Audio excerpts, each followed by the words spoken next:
அதனால தானே கான்ட்ராக்ட் பத்தி நான் பேசினாலும் உங்களுக்கு கோவம் வந்துச்சு. அப்ப கூட நீங்க இந்த தாலியை பத்தி எல்லாம் பேசுனீங்களே, எனக்கு உரிமை இருக்குன்னு சொன்னீங்களே. நேத்து பேசும்போது கூட அக்ரிமெண்ட் போட்டு புதுசுல தானே சொன்னேன், இப்ப வாடி சொன்னேன்னு கேட்டீங்கல்ல.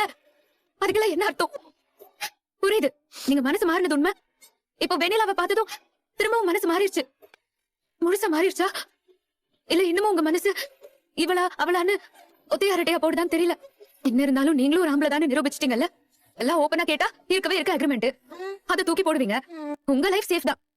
அந்த தைரியத்துல தானே தெளிவான ஒரு முடிவை சொல்லாம இவ்வளவு தூரம் என்ன கன்ஃபியூஷன்லயே வச்சிருந்து இப்ப என் வெயிட்டிங் லிஸ்ட கன்ஃபார்ம் பண்ண வேண்டாம்னு முடிவு பண்ணிருக்கீங்க. பாருங்க, சிச்சுவேஷன் உங்களுக்கு சாதகமா தானே இருக்கு. அக்ரிமெண்ட் முடியற நேரத்துல வெண்ணிலாவும் ஆல்மோஸ்ட் கியூர் ஆயிட்டா. நீங்களும் அக்ரிமெண்ட் படி ஜென்டிலா நடந்துக்கிற மாதிரி காட்டிக்கிறீங்க, அப்படிதானே? ஆமா அப்படிதான். கிளம்புறியா முதல்ல? மனசாட்சி உங்களுக்கு உறுத்தலையா? டைம் ஆகுது காவேரி, இதெல்லாம் பேசிட்டு இருக்க டைம்ல ஏடு முதல்ல. என்ன நினைச்சிட்டு இருக்க நீ? என்ன நினைச்சிட்டு இருக்க? காவேரி, வாழ்க்கையோட விளையாடிட்டு இருக்க நீ. காவேரி கையெடு. ஐயோ, நான் உன்னை எவ்வளவு நம்பினேன் தெரியுமா? அன்னைக்கு ஒரு மாதிரி இன்னைக்கு ஒரு மாதிரி பேசுற. நான் என்னதான் பண்ணணும்? சொன்னேன். நான் என்ன பாவம் பண்ணேன்? உனக்கு மனசாட்சி இல்லையா? ஒரு பொழுது விட்டு ஒரு பொழுது உண்டு தன் குடும்பத்தை போற்றி வரும் செம்மை பெற்றாள் என்ற அருமையான செய்தி நற்றிணை பாடலில் 110 குறிக்கப் பெறுகிறது. தம் குடும்பத்தின் வறுமையினை தந்தைக்கும் புலப்படுத்தி கொள்ளாத செம்மனம் உடையவளாய் தமிழ் மகளிர் வாழ்ந்தமை மேற்காட்டிய குறிப்பினால் நன்கு புலனாகிறது.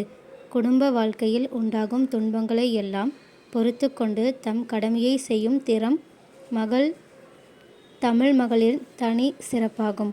அமிழ்துணும் இனிய உணவை சுவைமிக சமைத்து தம் கணவனை உண்பித்தலில் பேரார்வம் உடையவராய் பெண்ணீர் இயல்பாகும். தமிழ்நாட்டு மகளிர் விருந்தினரை உபசரித்தலில் மிகவும் திறமையுடையவராயவர். தம்மிடம் உள்ள பொருள் மிக குறைவாயினும் வந்த உறவினர் பலர் என்று கருதாமல் எல்லாவற்றையும் இன்முகத்துடன்